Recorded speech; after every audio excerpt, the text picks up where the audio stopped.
Foolio's death hit hardest for one person, his mother, Sandrika's. I was affected by this. Like any grieving parent, she's taking matters into her own hands. She just attacked her son's killers in the courtroom, and it's changing the course of the case. Let me break it down.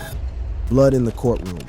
In a Florida courtroom packed with attorneys, bailiffs, and a handful of onlookers trying to hold in gasps, a mother stood up. Her voice didn't shake. Her hands didn't tremble. Her words, they cut like broken glass. "I want you to look at me," she shouted, eyes locked on the men accused of plotting and carrying out her son's murder. "I lost my son, but you ain't seen a fight yet." That mother was Sandrika's Mays, the mother of Foolio, the controversial Jacksonville drill rapper who was gunned down in a Tampa hotel parking lot on his 26th birthday. And the men she was staring down, the alleged shooters, Sean Gaithright, Rashad Murphy, and Davian Murphy. All 5 were charged with first-degree murder. One pregnant accomplice allegedly flipped on them, but no one expected this, not in the courtroom, not at the arraignment, not from a grieving mother who'd already survived her own near-death experience, shot 8 times in a separate incident tied to her son's beef. As everybody know, that I got shot 8 times.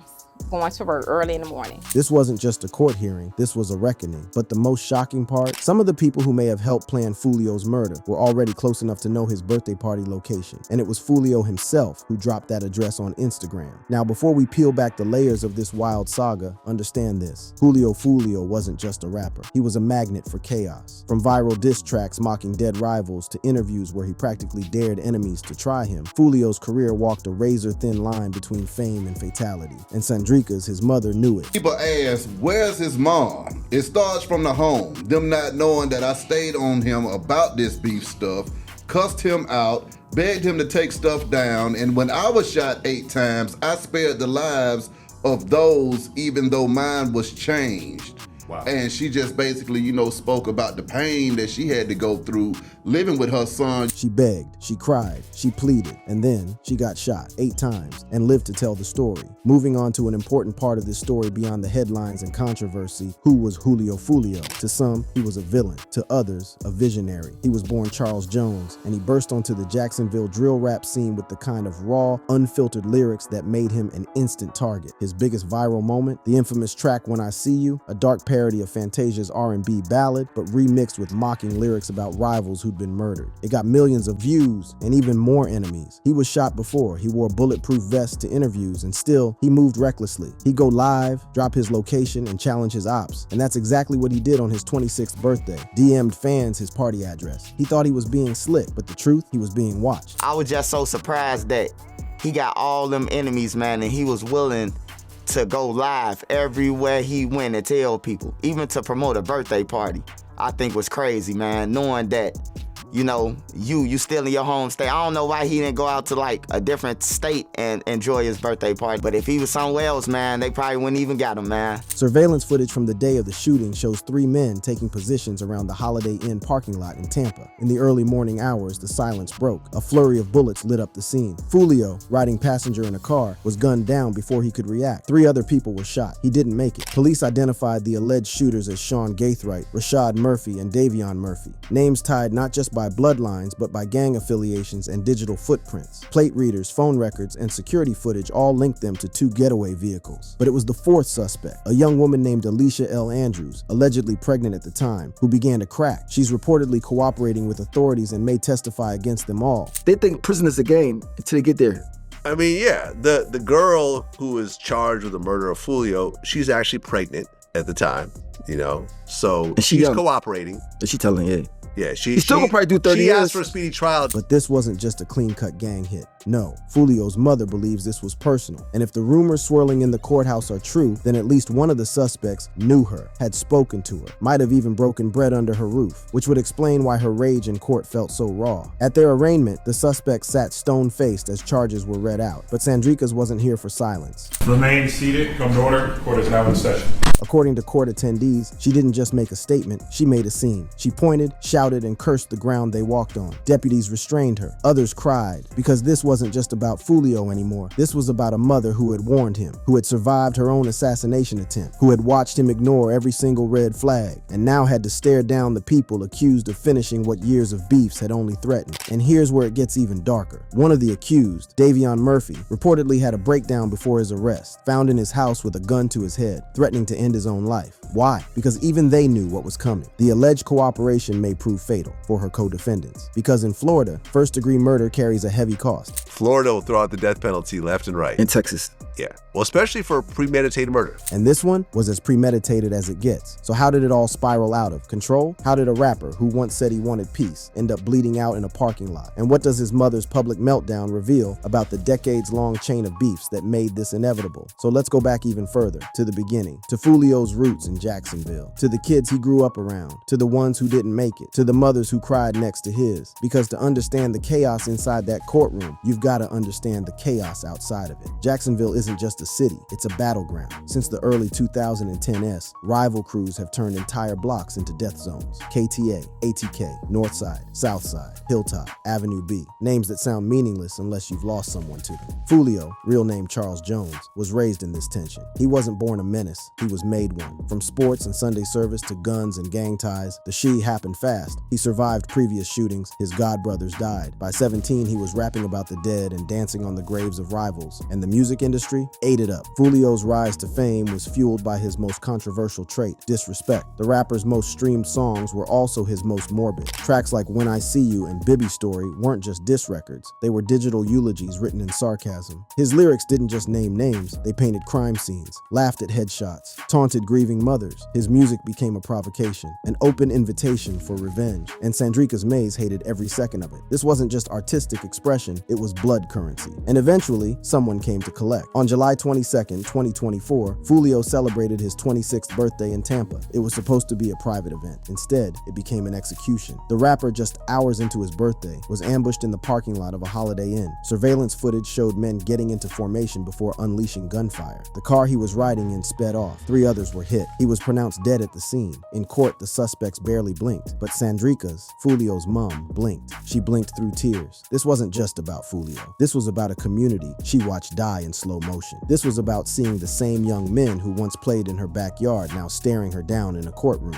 This was about betrayal, because according to sources, at least one of the suspects had been in her house before, might have eaten her food, might have laughed at her son's jokes, and then they killed him. The outburst in court wasn't just emotion, it was declaration. And that declaration will hang over the trial like a shadow, because Sandrika's isn't backing down. She's working on a documentary, one that tells the story from her eyes. His mother, she released a statement saying that she wanted to do a documentary on her son and just kind of clearing the air and letting people know what she stood with his whole passing in his life and his legacy. And she said, it's the story that only I can tell because I know the truth from the fakes. I think I'm the only mother that keep it real while most others know damn well what was going on with their sons. She says other mothers lied, that they pretended not to know what their sons were doing. Not her. She admits it. She saw the devil walking through her living room and tried to shut the door, but he kicked it in. Foolio mocked the dead. The dead returned the favor. And now, his mother stands as the last voice echoing in a courtroom full of silence. So many questions remain unanswered. How did we get here? What led to the bloodshed? And did the controversial diss track seal Foolio's fate? Death by diss. Foolio didn't just rap, he taunted. He didn't just call out enemies, he named names. Names of the dead, names of mothers' children. And every time he went viral for it, it wasn't just a hit record, it was a provocation. And in the streets of Jacksonville, provocation is a death wish. But before Foolio became drill rap's most controversial provocateur, a different name dominated Florida's scene. Someone who would eventually become Foolio's most famous rival, Youngeen Ace. Together, they didn't just beef, they declared war. It wasn't over money, it wasn't over a song. It started like many tragedies with blood. ATK Ace's crew and KTA, Foolio's camp, had long been rivals, but things turned nuclear in 2017. That year, Youngeen Ace survived a shooting that killed his brother and 2 friends. Foolio, he laughed. Online, the streets took that as a declaration. Retaliations followed. Jacksonville's murder rate exploded, and rap fans nationwide turned it into entertainment. People were dying, and the internet was rating the diss tracks like versus battles. Then in 2021, Ace dropped one of the most infamous tracks in Florida drill history, Who I Smoke, set to Vanessa Carlton's gentle piano melody from 1,000 Miles. The track listed names of KTA members killed in gang warfare, with a hook that mocked their deaths. Foolio responded with When I See You. Set to Fantasia's R&B ballad, the lyrics were anything anything but gentle. He named Ace's dead brother, added images from his funeral, and ended the track by saying he was smoking him, and with every new drop, the body count rose. Foolio's discography reads like a murder mystery, except the suspects are never really hidden. He referenced street killings, real-life beefs, and people urinating on graves. Yes, you heard that right. One of Foolio's affiliates allegedly urinated on the grave of a rival's brother. Well, according to DJ Vlad and Oskano, when you make songs about dead family members, expect retaliation. But Foolio never backed down. Not when fans warned him, not when interviewers begged him to stop, not even when he got shot the first time. He kept going, and so did his enemies. Behind the viral moments was a woman who couldn't sleep, couldn't breathe, couldn't convince her son to let it go. Sandrika's Mays knew what was coming. She said, I stayed on him about this beef stuff, cussed him out, begged him to take stuff down. But Foolio wasn't listening, not when money was flowing, not when his shows were selling out, not when dissing dead ops earned him millions of streams. She couldn't reach him until the moment she had to identify his body. The tragedy of Foolio isn't just that he died, it's that he knew he would. In Interview, Foolio admitted that his lifestyle had consequences. Trench's News put it best. When rappers start making peace talks, it's usually a red flag, not because they're faking it, but because they know their enemies are getting closer. Foolio hinted at squashing beefs. He mentioned possibly making peace with Youngin Ace, but behind the scenes, he was still giving out his address, still going live with weapons, still moving recklessly. I was just so surprised that he got all them enemies, man, and he was willing to go live everywhere he went and tell people, even to promote a birthday party. I think was crazy, man. He was trying to do both heal and haunt, and in Jacksonville, that gets you killed. He wasn't without guidance. According to friends and family, he was told again and again to chill, to leave the city, to stop dissing the dead. But Foolio was stubborn. His homies say he was smart, strategic, but ultimately addicted to chaos, that he thought he could outmaneuver his enemies, outlive karma, but even he knew deep down it was catching up. The final straw might have been the birthday party. Foolio was in Tampa, not far from Jacksonville, and worse, he was publicly advertising the location. He wasn't thinking like a man at war. He was thinking like a rapper throwing a bash. But to the people who hated him, that Instagram post might as well have been an invitation to kill, and they RSVP'd. Foolio died doing what made him famous, blurring the line between art and aggression. His music wasn't metaphor, it was confession. And unlike other rappers who leave the city, Foolio stayed in the storm, kept his ops close, too close, and that's what made him a target. Why does it still matter? Because Foolio isn't alone. He's just the latest in a line of drill rappers who died by the same rules they rapped about, and there are others following him right now, thinking their flow is bulletproof. Sandrika's Mays doesn't want pity, she wants change. And in her upcoming documentary, she plans to lay bare everything, the names, the threats, the warning signs the industry ignored. Foolio was a son, a brother,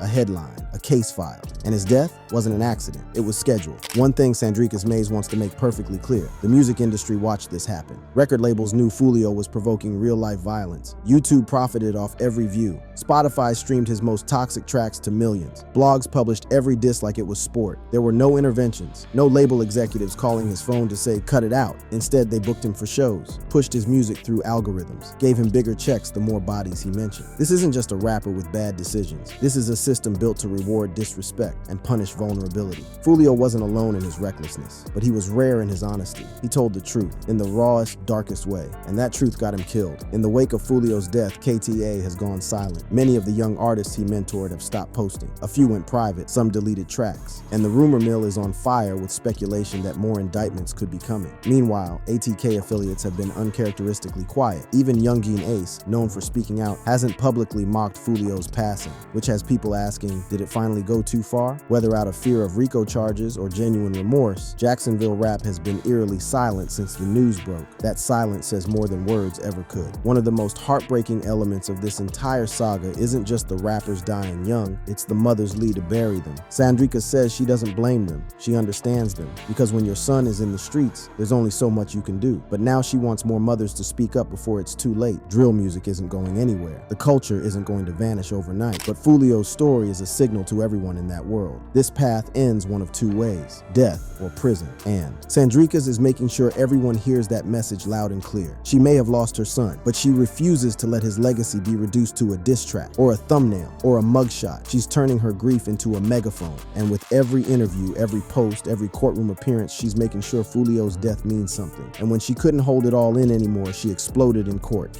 The outburst that shook the system. It was supposed to be routine, a procedural arraignment. 3 men shackled, led into a courtroom with cameras rolling and journalists scribbling quotes they'd forget by the evening news cycle. But what happened in that Florida courtroom wasn't routine, it wasn't forgettable, it was historic. Because what started as a quiet proceeding turned into a scene of eruption, grief, fury, and a mother who could no longer contain herself. Sandrika's Mays had been quiet through most of the arraignment. Her eyes didn't blink, her lips were clenched. But the moment prosecutors read out the formal charges against the suspects, first-degree murder, conspiracy to commit murder, aggravated battery, something inside her snapped and she screamed, "You took my baby! I hope they fry! I hope they rot!" The courtroom fell silent. Even the defendants turned to look. One of them allegedly smirked, and that's when she lunged. Bailiffs grabbed her. Her family cried. The judge slammed the gavel and called for order, but Sandrika's didn't care about decorum. She wanted justice, and she wasn't going to whisper for it. The suspects on trial, the 3 men charged, Sean Gaithright, Davion Murphy, and Rashad Murphy, were caught by more than just coincidence. Prosecutors laid out the evidence. Surveillance footage from the Holiday Inn, cell phone tower triangulation, license plate reader hits, witness testimonies, and the biggest twist, the 4th suspect, a woman. Not only was she allegedly involved in the planning and execution, but she had a far more complicated detail. She was pregnant at the time of the shooting. That woman is now fully cooperating with law enforcement. Her testimony could unravel the entire defense, but it also introduced a new question into the courtroom. How far does the conspiracy go? According to court documents, the suspects may have had prior knowledge of Foolio's movements before the party. How? Through social media, DMs, maybe even someone inside Foolio's own camp. That possibility has led some to speculate that Foolio's death wasn't just a spontaneous hit, it was a setup, a planned execution, which makes Sandrika's rage even more understandable. What many observers noted was how mechanical the courtroom felt. As Sandrika's poured her soul out, guards holding her arms, tears running down her face, the prosecutors kept reading. The judge called for composure. The defendants stared ahead like statues. It was as if the very system meant to deliver justice had forgotten how to feel anything. But the public didn't forget. Within hours of the courtroom chaos, clips from the scene were online. Millions of views, thousands of comments. Some called Sandrika's brave. Others said she disrespected the court. But everyone agreed on one thing. That was the sound of a mother who's buried too many sons. And that sound, raw, human, unfiltered, is now being shared across every platform. Memes, TikToks, explainer videos. The internet might not always care about nuance, but this time, the pain was undeniable. This wasn't Sandrika's first time in a hospital or courtroom. Years earlier, she was shot 8 times in what many believe was a targeted attack related to Foolio's beefs. Everybody know that I got shot 8 times going to work early in the morning. She survived, barely, and she's been living with the physical and emotional scars ever since. Her son continued to make headlines, diss tracks, tours, millions of views, but the bullets never stopped flying. And when Foolio died, when she had to bury him, the dam broke. As the trial looms, key questions remain. Who gave up Foolio's location? How many people were involved in planning the hit? Will the cooperating suspect reveal names that go beyond just the shooters? And is there any hope of accountability for the platforms and labels that profited from the beef? Sandrika's wants answers, and she's demanding them in the courtroom and beyond. The documentary is coming. Yes, Sandrika's is working on a documentary, one that she says will be different from anything out there, not just because she lived through it, but because she survived it twice. She's already met with independent producers. She's kept voice notes, screenshots, photos. She wants the world to see what Jacksonville drill culture did to her son and what the courts can't undo. The suspects remain in custody. Pre-trial hearings are scheduled. Sandrika's has vowed to be at every single one. She says she's ready to testify if needed, ready to look them in the eyes again, ready to tell her story with no filter. The prosecutors are building a case for premeditated murder, and the cooperating witness may be the nail in the coffin. They were caught on tape, caught by phones, caught by someone they trusted. This case is airtight, but for Sandrika's, the only thing airtight is the casket, the one she had to buy. She doesn't want revenge. She wants awareness. She wants young artists to know that no song is worth your mother's tears, and she wants the people watching this video to understand drill music is real. The consequences are real, and Foolio's death is not just a tragic loss, it's a symbol of a broken culture, of an ignored mother, of a system that amplifies the chaos and silences the grief. If you enjoyed this video, click on the videos on your screen for more.